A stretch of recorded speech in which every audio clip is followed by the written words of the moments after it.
What does COVID-19 reveal about racial health disparities?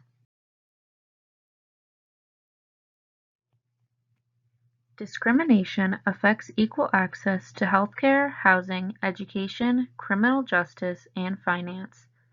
When these vital resources are difficult to access, it can lead to chronic and toxic stress and a lower quality of life.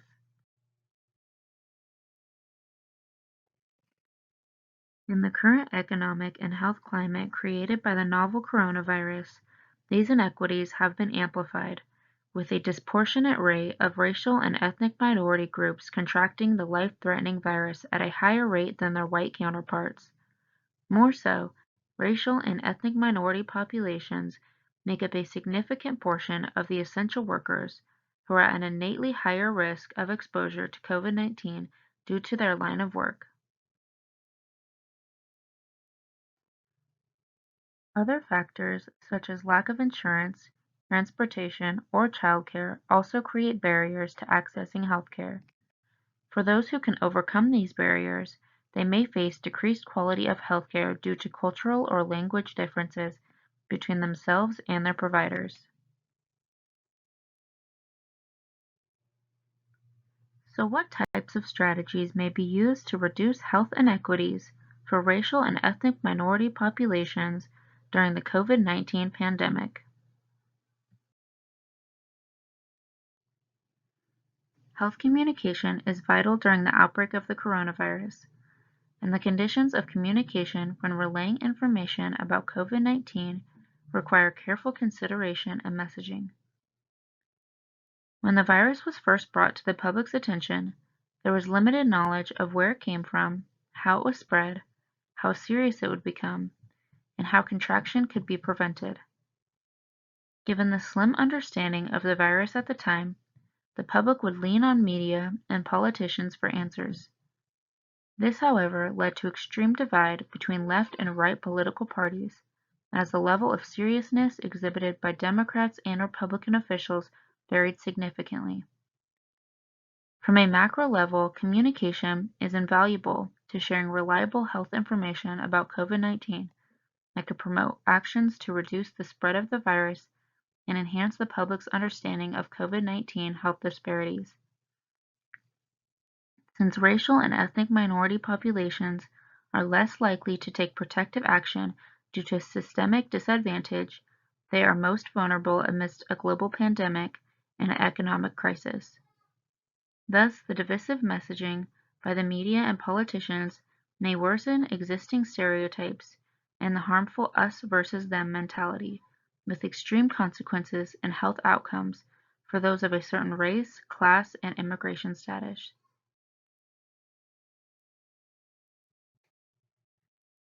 Efficient health communication and reducing inequality requires cultural consideration to combat health disparities during the COVID-19 pandemic and reduce collective risks.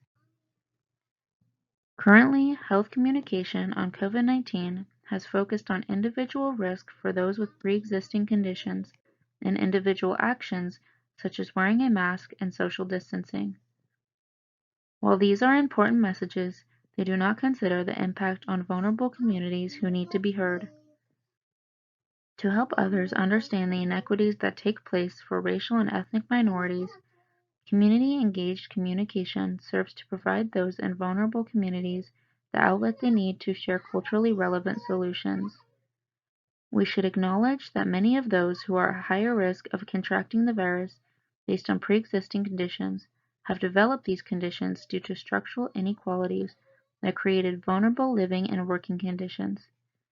In doing so, we may reiterate that prevention is in the hands of many, not a single individual.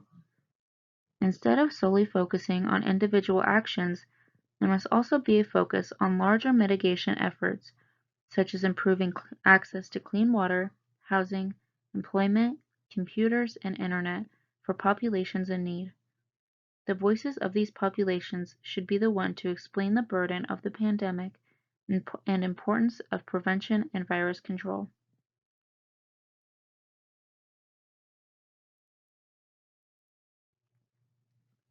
To alleviate challenges for vulnerable populations, Culturally sensitive communication must take place to promote community engagement. Culture and language will be a key factor in the delivery and reception of health information. Communicating accurate information to the masses in a way that may be understood by various cultures and in varying languages will allow the continued sharing of information to take place between communities, family, friends, and organizations. With efforts for mitigation, many racial and ethnic minority communities have sought out messages that share cultural value and solutions to the pandemic that comply with their traditions and beliefs. This has been seen with indigenous communities who seal off their territories and individually isolate by their own volition. As individuals, we are required to wear masks and stay at home, but this does not consider the unwavering impact that will take place for disadvantaged communities. By providing a cultural model such as Pen 3, disadvantaged communities who have been silenced during the pandemic may be heard. With the Pen 3 model, we may identify determinants of inequities and in turn facilitate community-centered strategies to promote health equity.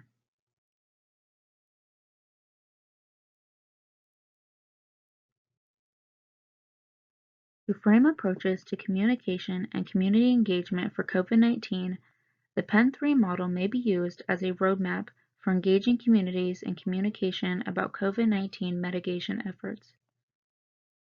The Pen 3 model has three primary components: cultural identity, cultural empowerment, relationships, and expectations. Each of these components include three domains that form the acronym PEN, including person, extended family, neighborhood, perceptions, enablers, and nurturer, and positive, existential, and negative. Pen 3 was first developed in 1989 to offer a space for voices to be heard that were otherwise silenced. The model was designed to guide researchers and practitioners to listen to those voices. Culture exists where we live, work, play, pray, and learn. In Pen 3, the focus on cultural logic of decision-making is about what societal reasoning and rationale are at the foundation of the message, and more importantly, which populations and communities are the intended audience for messages meant to be solutions. Therefore, reframing COVID-19 communication messages must globally respond not only to individuals but to the community as a collective. Individuals must not be privileged over the collective or the community. To remedy health inequities for racial and ethnic minorities requires messaging that promotes cultural inclusivity and in the responses to the COVID-19 pandemic. Science has ignored the role of structural racism in explaining and predicting disease burdens, yet it is this racism that has created and maintains communities in which pre-existing chronic health conditions such as hypertension and diabetes exist. Our communication should address actions we take at the individual level, risks we face as a collective and community level, and the role science plays in promoting or hindering mitigation efforts. For COVID-19, Pen 3 offers the importance of cultural empowerment anchored in community-engaged mitigation efforts. To illuminate the power of culture and community engagement, each of the three domains is paired with the binary that needs to be understood and coupled in communication about COVID-19.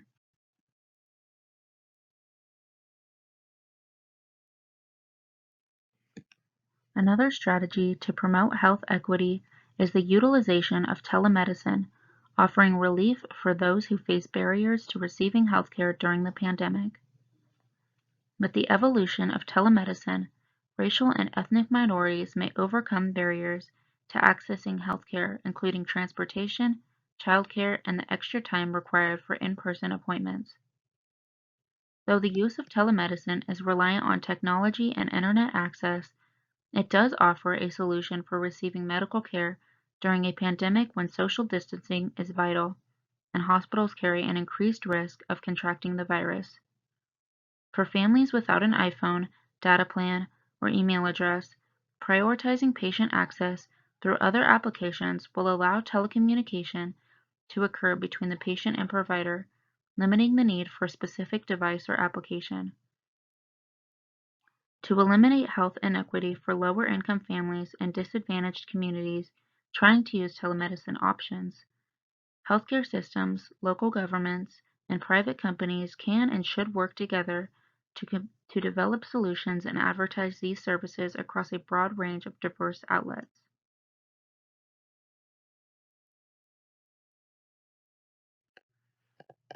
For underserved patients, including racial and ethnic minorities, patients who live in rural areas, patients with limited English proficiency, with low literacy, or low income, telemedicine is often less accessible.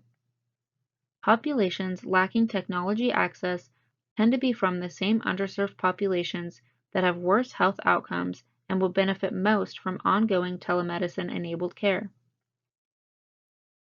Though overall telemedicine visits increased significantly after the onset of the pandemic, the proportion of visits for those at highest risk of limited digital access and literacy decreased. Inequitable access to telemedicine is driven by three main barriers. 1. Disparities in access to broadband internet and related technology. 2. Financial barriers to the reimbursement of telemedicine.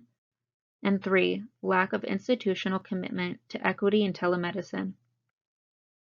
Disparities in access to broadband connectivity and mobile technologies represent a social determinant of health now to an even greater extent than before the COVID-19 pandemic. On a national level, the Federal Communication Commission announced $200 million in funding appropriated by the CARES Act to be dedicated to telehealth services for the COVID-19 telehealth program, which adds financial support to clinics in underserved communities. The FCC has also introduced a wide range of initiatives to maintain and expand broadband access during the pandemic. On a local level, cities created resources such as low-cost Wi-Fi hotspots for those patients lacking broadband access, and broadband providers have also taken steps to address these digital divides. One example is Comcast, who made their Internet Essentials program, aimed at low-income families, free for 60 days for new customers. The advantages to implementing policies at the federal level include having a unified national effort for improving the broadband infrastructure, which has bipartisan support, and directing national funds towards this important issue.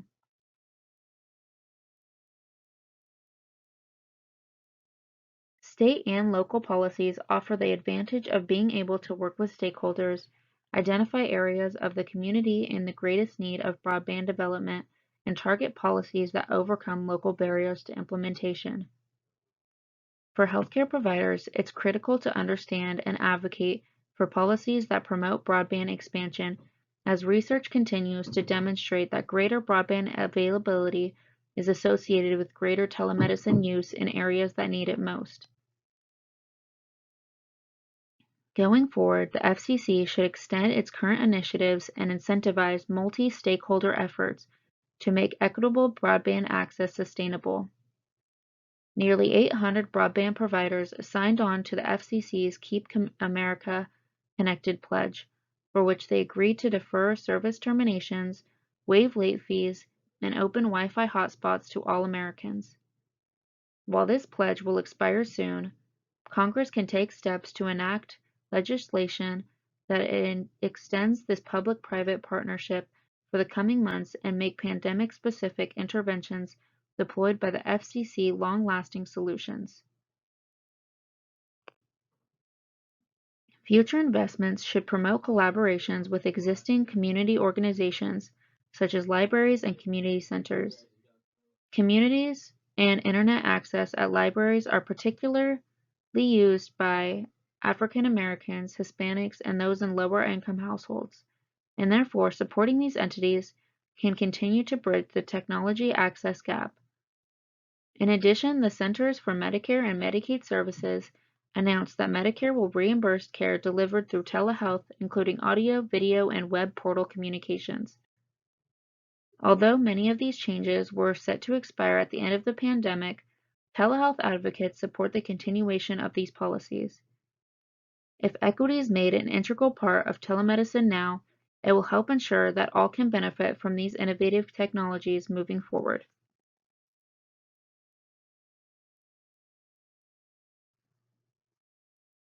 What types of strategies may be used to reduce health inequities for racial and ethnic minority populations during the COVID-19 pandemic? As discussed in this presentation, careful and accurate communication to the community at large, rather than the individual, contributes to collaborative community engagement. Cultural sensitivity and appropriate language are important when communicating the global response to COVID-19, since it is the racial and ethnic minority groups who are at higher risk of contracting the virus due to systemic disadvantage. Unfortunately, the expansion of telemedicine has brought some relief to disadvantaged communities that face barriers to accessing healthcare. The most valuable lesson from these findings is the importance of providing disadvantaged communities with a voice to express their struggles and what they feel would help them to overcome the obstacles they face. Strategies that may be used to reduce inequities for racial and ethnic minority populations during the COVID-19 pandemic include restructuring the message for sharing health information with cultural and community consideration, utilizing the PEM3 cultural model, and encouraging our healthcare systems, local governments, and private companies to reduce inequity by providing disadvantaged communities with the tools, technology, and internet they need to take advantage of telemedicine opportunities. This includes advocating for policies to remove barriers to accessing telemedicine and supporting the continuation of existing policies.